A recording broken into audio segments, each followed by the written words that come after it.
a couple of weeks ago, I said I had a manga quiz. A manga quiz? A manga haul. And I tricked you all to coming in. My viewers went up by ridiculous amounts. I'm just going to keep saying that I'm going to do things. People just flooding in hopes that it will happen. Fool me once, shame on me. Fool me twice, shame on you. Well, maybe I have a manga haul. 50%, 50-50. 12 votes for yes. So 58% of you believe that I have a manga haul and 41% of you don't. Clearly, 41% of you were hurt from a couple of weeks ago. There's no manga haul. You saw the title, Manga Haul, and assumed that I would give you such entertainment.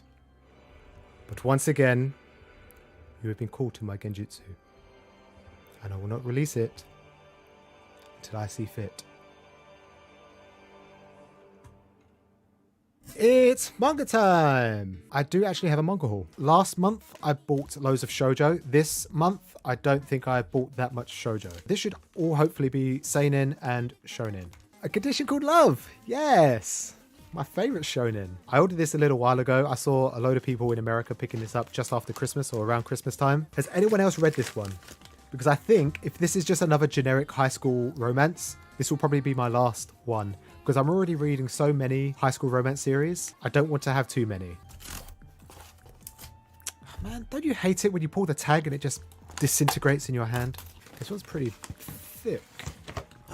Yes! Now I can finally start. I did say that I didn't pick any shoujo. And the first two that I open are shoujo. Reckon with the Rose King, this recently just came in print. So I'm quite happy and I can finally start this one. I picked this one back in August, thanks to Geeky. Yeah, I've just been putting it off for ages because I couldn't find volume 1. I have no idea what it's about. Something about his history, politics, I don't know. Supernatural. Volume 4 of Dorohedoro. Recently just been picking up some of the early volumes. I should just really pick up any volume. To buy an order is probably against the rules nowadays in terms of actually just picking up the series. I think if I don't pick up some of the later volumes that are on the shelf, at some point when I get around to collecting them, I'm probably not going to see them again. And then volume 7 of My Dress Up Darling. Have many people continued reading this after watching the anime? This to me has definitely gone down in terms of like how etchy it is. It's definitely more wholesome now. I think the first 2 volumes were definitely a little bit more raunchy, maybe even the third one. I say raunchy.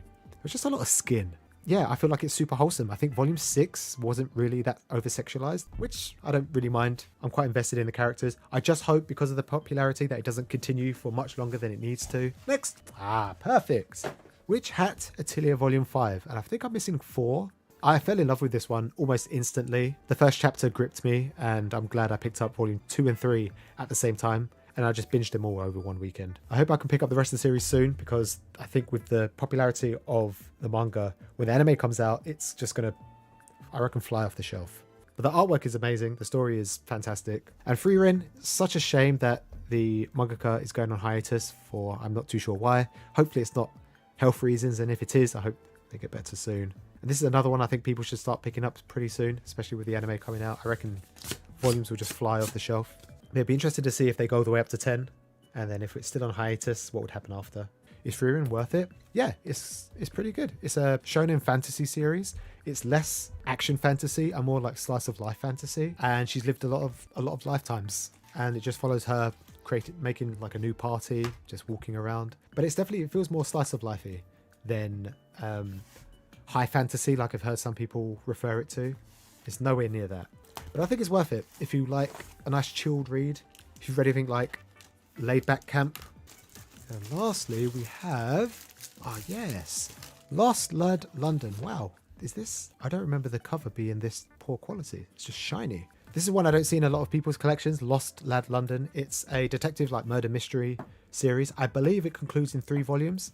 It's set in London, and the main character, the detective, he kind of resembles Luther. I would say it's like Sherlock, but it's not because none of the characters are like highly intelligent like Sherlock is. But yeah, it's set in London, so it's got all the scenery that I've grown accustomed to. Maybe I'm biased just because I live in London, but it definitely feels like I've been to everywhere inside the book. And then I've got a couple more. What is this?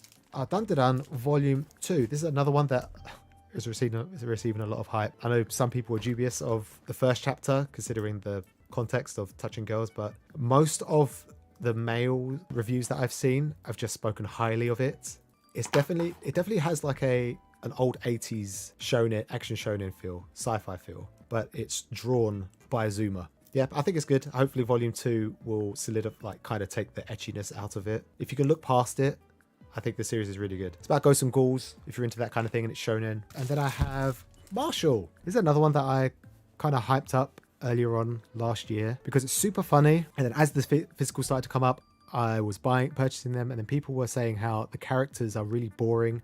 And then when I started rereading it physically, I realized that Marsh is the only interesting character. A lot of the other characters are kind of dull and boring. And the comedy aspect kind of dies down quite early, I think. Volume 5, I didn't get as many chuckles as I remember the first, like, 4 volumes. Marshall hit a slump in the tournament arc. Yeah, I think so.